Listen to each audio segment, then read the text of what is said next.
la manera de diseñar, no hay como que un formulario, no hay unos pasos que tú tienes que seguir. Pero sí sé que de manera general, la arquitectura que usted ya ha hecho, cómo usted ha llegado a esos resultados, como que debe haber unos rasgos similares entre ellos, no sé. Claro, ¿cómo llegas a eso? Algo fundamental que espero que me entiendan, porque cuando explico esto, claro, hablo de otra gente. Algo fundamental fue lo que digo, metafóricamente maté a mi padre. Pues cuando dejé a Baraco, que ha sido hace 8 años, claro. y cuando metafóricamente matas a tu padre es la única manera que tienes para madurar.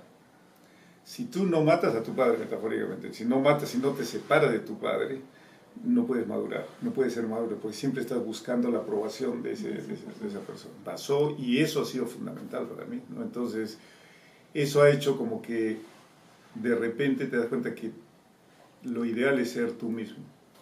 Yo tenía, como te decía, el convencimiento que a los 50 era que uno empezaba a ser uno mismo, y dio la coincidencia que más o menos a esa edad. Entonces, ser tú mismo es la clave. Ahora, yo a tu pregunta, para hacer la síntesis, para que pues ya tengo la respuesta, me la han preguntado tantas veces, ¿cómo hace? O sea, no es que... No, sí, sé que no hay un formulario, claro. no hay como que no, pero reglas. Uno sigue su instinto, uno se conoce. Cuando te conoces a ti mismo, entonces ya sabes que tú no tienes que no todo se da por el lado. Por ejemplo, Baraco es un arquitecto sumamente inteligente. Inteligencia, digamos, tradicional, de cómo se conoce la inteligencia. Y yo tengo inteligencia intuitiva. Lo que pasa es que no todos... El sistema educativo tradicional mata a lo que llaman la inteligencia natural, lo que los gringos llaman el higher intelligence, o el aprendizaje natural, o el direct knowing, le llaman los gringos. Es lo que uno es capaz de, lo que uno sabe de naturaleza. Pero a nosotros nos entrenan a aprender de una manera tradicional. Para que pertenezcamos a esta sociedad. Siguiendo los siguientes pasos y cosas Entonces, así. matan esa parte intuitiva. Sí, pues. Pero algunos hemos tenido suerte de que no nos matan por ser sumamente negados a algunas cosas, ¿no? O sea, yo he tenido dislexia, he tenido el ADD, Attention Deficit Disorder, o sea, que no podía atender, se me iba a la cabeza, hasta ahora se me va a la cabeza, ¿no? Y entonces he sido demasiado imperfecto para la sociedad.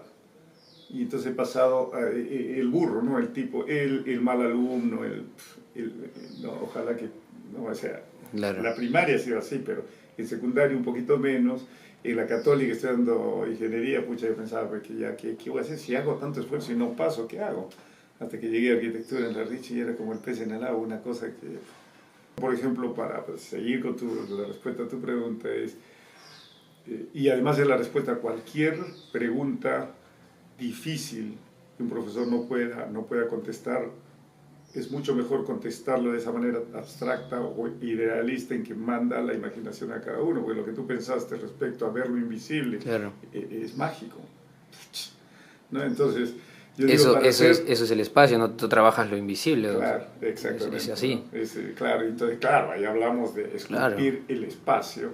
Entonces, y usted siente que estando en la clase aprende demasiado también, pues, ¿no? Claro. Esa es la razón por la que enseño. Claro. Esa es la razón que me llena. Entonces, claro, después lo que uno hace es lo que uno hace, y lo entienden, y si alguien le ve, sí. Hay mucha gente que dice, es poesía pura, es esto. Entonces digo, muchas gracias, y puedo hacer una venia de agradecimiento, pero en realidad es el resultado de entregarte, amar.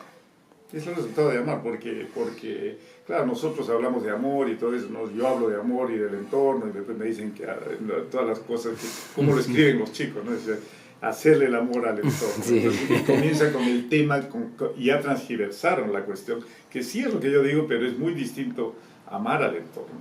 O sea, crear como fuimos creados. Idealmente, pucha. Entonces tú dices, claro, yo y el sitio vamos a concebir una obra de arquitectura. Claro, después te vuelves un poquito más racional y dices, bueno, chicos, vamos a bueno, chicos, o en Valparaíso, los chicos dicen, bueno, cabros. A los chicos le dicen cabros, entonces ahí se choca un poco. Y le dicen chicos, ellos, que a mí me choca, pues entonces Claro. Entonces digo, bueno, entiendan que, a ver, quieren hacer un buen proyecto de arquitectura, o arquitectos, colegas, o lo que fuese. Para hacer un buen proyecto de arquitectura, uno tiene que tratar de entender la naturaleza del sitio que le toca intervenir. Tiene que tratar de entender la naturaleza del usuario, del cliente, y que yo le llamo el elegido, del elegido. Entonces, yo he elegido para esto desde tu propia naturaleza. Cuando eres capaz de hacer eso, ahí está toda la explicación. Para el primer trabajo que hice en el Perú, cuando regresé después de 14 años en Estados Unidos, y me pidieron, hice el diseño de una escenografía con mi amigo Lorenzo de Cisno, y me encargó hacer una mesa de piedra al teatro de 2 metros por 2 metros.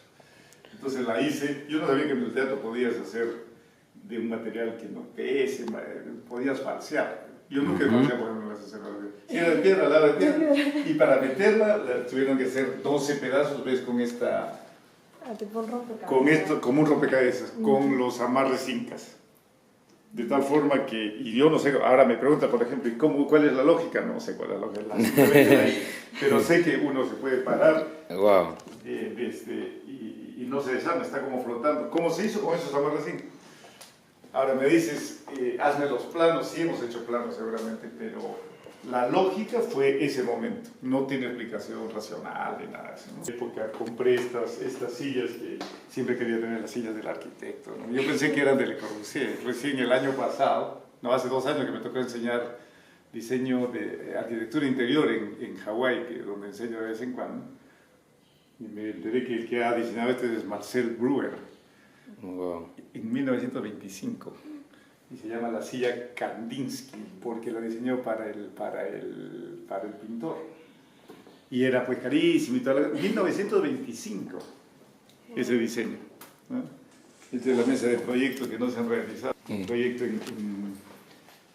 en el Valle Sagrado, este de viviendas, es el prototipo de vivienda, el otro prototipo.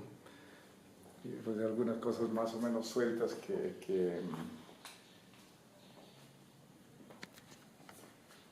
una casa escultórica, una casa muy linda que tampoco se hizo, se termina, la terminan pagan por el proyecto, todo. Entonces cuando eso es también lo complejo, cuando una ¿no? casa, cuando no se realiza, cuando no se construye la casa, por más que te hayan pagado por el proyecto, todo es una pena, es casi como si la Casa Verónica, en alguna parte de la Casa Verónica. Esta es la casa de Febre, y acá es una casa nueva que estamos tratando de vender, de hacer, porque es mi terreno y quiero hacer un poco de... Bueno, esta la hicimos hace casi 10 años, 8 años. Pero con ese proceso, ¿no? La maqueta chiquita, se hace una especie de maqueta conceptual. Entonces le digo, creo en la magia. O sea, empezar un taller de diseño y entonces viene este tipo y dice, creo en la magia. En lo mágico, lo inexplicable, lo inesperado, lo infinito. Creo en la magia que fue parte fundamental de nuestra cultura, la cual siento se ha perdido.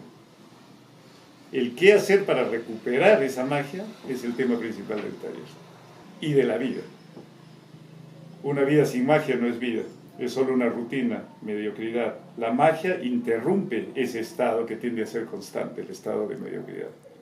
Y claro, después explico pues que nosotros creíamos en la magia en los tiempos ancestrales hasta que vinieron los colonizadores, y la explicación que le dieron a todo lo que hacíamos era es obra del demonio. Y digo, por ejemplo, vengo a encontrar el Machu Picchu de Neruda en Valparaíso. Vengo a hablar de arquitectura sin forma, de arquitectura para la naturaleza, de la atmósfera entre el silencio y la luz, de la magia de la arquitectura como el don sublime del arquitecto, del ego como el remedio para la inseguridad del joven, y de cómo este puede ser el veneno del triunfo del viejo. En este proceso, ¿qué grado de importancia le ha dado la escultura que usted aprendía? Muchísima, porque en la escultura tú eres tú mismo, no necesitas ser viejo para ser tú mismo. Yo hacía escultura en arcilla y después la vaciábamos, etc. Era la libertad total. Yo hago escultura desde los 17 años, 18, con el profesor Galarza, en la Ricardo Palma, era un profesor chiquito que era un genio. Ese profesor es el mejor profesor. Ese profesor me ha marcado de por vida, es un tipo, pero si Baraco ha sido mi maestro, este siempre es así también. Del mismo nivel, pues uno es artista, el otro es el racional y el otro es el... Y este era huancaíno, ni siquiera huancaíno, era de Aco, de un pueblito de ceramistas. Y no hablaba muy bien el español, pues su lengua materna era quechua, entonces lo choleaban, pero a muerte, pues, ¿no? Entonces era buenísimo, premio nacional de escultura, pero ni le daban importancia. Y a mí me daba unos mensajes que ahora recién los entiendo. Y él hacía, pues, sus formas eran interpretaciones incas, ¿no? Incluso en las formas humanas, ¿no? Entonces, a mí me marcó mucho, tanto así que cuando la beca que me dieron para ir a Estados Unidos fue por escultura. Yo fui a hacer una maestría en escultura, 3 años. Y mientras hacía la maestría en escultura veía las maestrías en arquitectura y yo decía, yo puedo hacer esto, porque ya era bachiller en arquitectura. Entonces fui, hablé, pedí y hice las dos cosas al mismo tiempo, las dos maestrías al mismo tiempo. Y claro que me marcó, pues, porque hacía maquetas para mis proyectos de arquitectura y después le completaba cosas y las vaciaba y el resultado eran las esculturas. Simplemente para seguir, para poder tener obra de escultura y siempre los arquitectos decían que mi arquitectura era muy escultórica y los escultores decían que mi escultura era muy arquitectónica. Yo le escuché decir, o se gana dinero o se es feliz. Claro. Sí. Y es algo que... No, yo opté por no ganar dinero hace mucho tiempo. Ahora estoy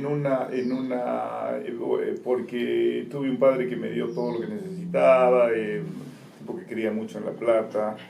Y ahora cuando hago mi análisis, sí, pues era millonario, era un tipo que tenía mucha plata y nos daba todo. O sea, en la época que nadie tenía carro, éramos 5 hermanos y cada uno tenía su carro. En la época que no habían carros en el Perú. Y claro, éramos unos bacanes, entonces no aprendes a no apreciarla, entonces como que...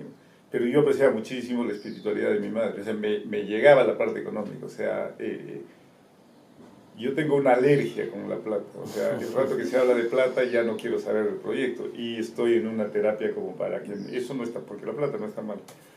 Me enteré también en una biblioteca, en un libro, un título, simplemente que... Dice business, o sea, negocios. Los negocios no son acerca del dinero. Cuando hablas de negocio no hablas de dinero, ni de acciones de una bolsa, ni nada de eso. Cuando hablas de negocio hablas de servicio a la comunidad.